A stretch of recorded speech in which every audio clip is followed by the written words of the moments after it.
This is Dr. C. Dexter Wise III with How to Be Free Indeed. And he who had died came out bound hand and foot with grave clothes, and his face was wrapped with a cloth. Jesus said to them, "Loose him and let him go." John 11:44. Martha and Mary had sent word to Jesus that their brother and his friend Lazarus was sick. Jesus got the message, but he waited 2 days before he came to their house. By the time he arrived, their brother Lazarus had already died and been buried.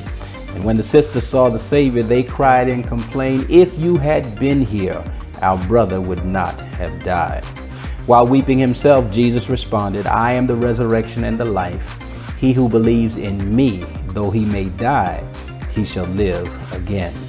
Immediately, in spite of the doubts of the sisters and his disciples, Jesus brings Lazarus back to life step by step. Let's watch how he brings him back to life. Number one, he went to where he was. The first request of Jesus was, "Show me where you have laid him.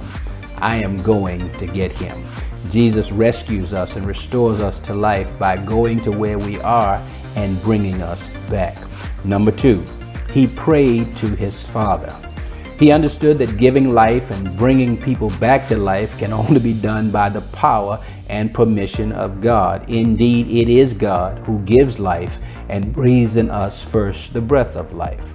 Number three, he called Lazarus by name.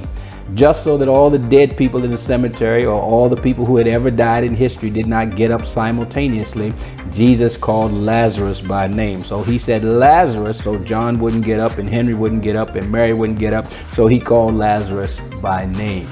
Number four, he commanded him to come forth. In essence, he was telling Lazarus, you don't belong where you are. You don't belong how you are.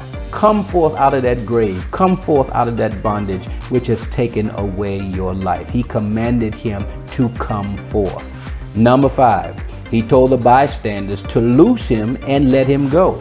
Finally, after Lazarus did his part and came forth, Jesus turned to the crowd and demanded that they take off the grave clothes which still had him bound. Like so many of us today, Lazarus was alive but not loose. Did you hear what I said? He was alive, but not loose. The traditions of others, the fears of others, the opinions of others, and the doubts of others continued to hold him captive, even though Jesus had restored him to life. You will never be completely free until those around you who bind you also set you free. To these, Jesus says, "Take your hands off of my property, loose him, and let him go."